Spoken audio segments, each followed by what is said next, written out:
In our Sunrise Smart Start, Rochester police are investigating an officer-involved shooting from overnight. No officers were injured. This incident taking place on the 600 block of Dewey Avenue in Rochester. Erica Cost live at the scene with the latest on the investigation. Erica, good morning. Good morning, and the incident ended up here on Otis Street, which was a very active scene just about an hour ago. It seems to be wrapping up. There's crime scene tape blocking off part of a yard here and a few patrol cars remaining. There's also a lot of school buses I've noticed. This is right across from school number 54, so a lot of activity ramping up as we approach 7 o'clock here. Unclear how the officers were involved or how the incident started. We do know 2 men are in custody with non-life-threatening injuries. Last Friday, police spoke out on their frustration with recent officer-involved incidents. 27-year-old Isaiah Williams was recently accused of firing at officers while running from the scene of a fight last week on Avenue D. Again, we don't know exactly how officers were involved in this situation. Police say most of the crime is happening on 11% of the city's streets right now. They say they're working to investigate and improve these neighborhoods. Now, more information will be coming in just a few hours at 9 a.m. Police will be giving a briefing on this situation, so we'll be sure to update you right here on News 8 as we learn more. In Rochester, Erica Cost, News 8. Erica, thank you for the live update. And as you mentioned, we will be having coverage of that police press conference this morning at 9 a.m. Look for updates on the air and, of course, online as always at rochesterfirst.com. We have more breaking news on this Wednesday.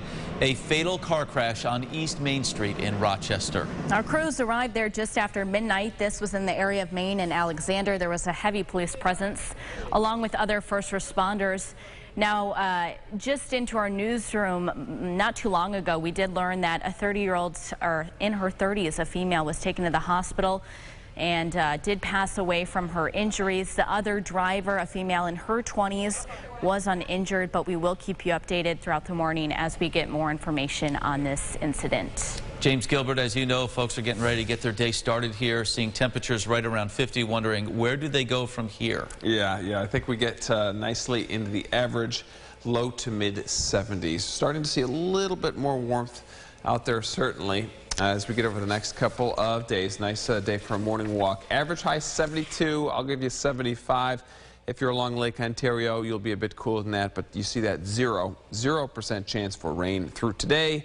Tomorrow that number bumps up. We'll do a last check at the 8-day forecast, and we'll do a bus stop forecast at the end of the show.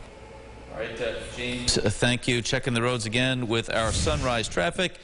And so far, so good here on this Wednesday morning. Again, a live view over downtown.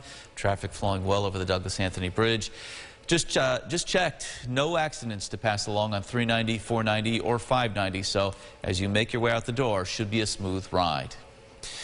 Well, of course, the other big story that all of us are thinking about on this Wednesday morning, reaction to the school shooting in Texas coming swiftly. Democrats calling for action. Washington correspondent Alexander Limon joins us live with what exactly Democrats want and why gun reforms have repeatedly failed. The massacre at an elementary school in Uvalde, Texas, is the deadliest school shooting since Sandy Hook.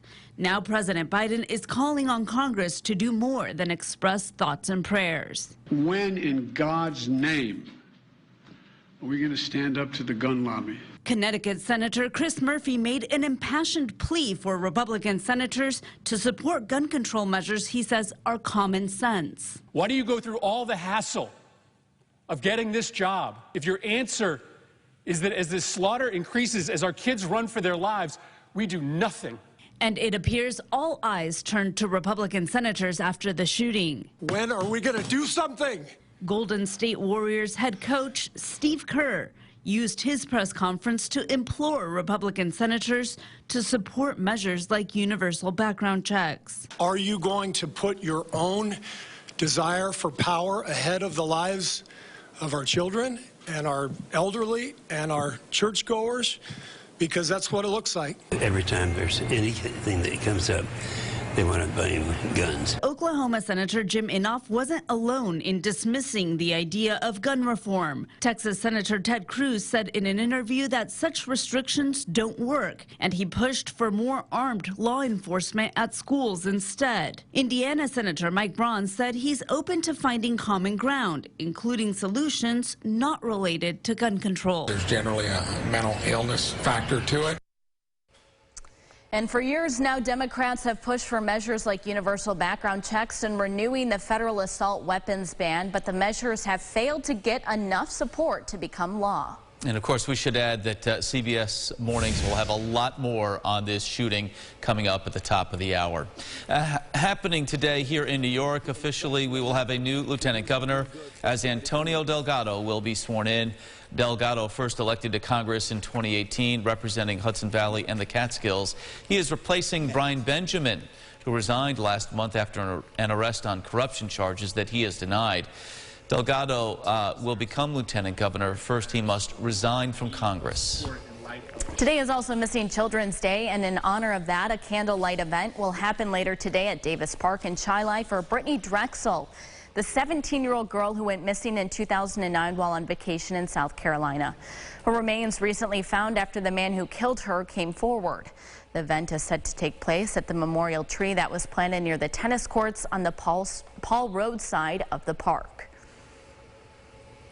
All right, let's find out what folks will be talking about at the water cooler this morning. Of course, we know people are going to be talking about what's going on in Texas. We know that. Yeah. Some people might be talking about this as well. It's been followed a lot in recent weeks. Johnny Depp's defamation trial. His former wife, Amber Heard, set to take a dramatic turn this week. Officials confirming there will be a surprise witness. Supermodel Kate Moss, who dated Depp back in the 90s, is expected to be called to testify as a witness by Depp's legal team in the libel trial against his ex-wife. Depp's lawyers say they hope the new testimony could be the key to winning this defamation case. And in other news this morning, the critically endangered monarch butterfly grew its presence in Mexico last year, a study showed on Tuesday. It's giving a glimmer of hope to researchers who track the fluttering orange and black migrants despite a decades-long population collapse. Last winter, the pockets of Mexican forest where the insects end up each year saw 35% more butterflies than in 2020. That's according to a study led by the environmental organization World Wildlife Fund. Well, some good news there. And, as we all know, we certainly could use just a little bit of good news on this Wednesday morning. James, you're going to deliver some with the forecast as well. Yeah, certainly. We're thinking about our local schools as well. We're thinking about the bus stop, thinking about the forecast. It should be a decent day. We don't have to worry about weather at all. It's a little bit of a chill in the air, starting off around 50, but we finished the day really nicely in the low to mid 70s. Should be a great day for a bike ride, maybe a baseball game. Try to enjoy it if you can.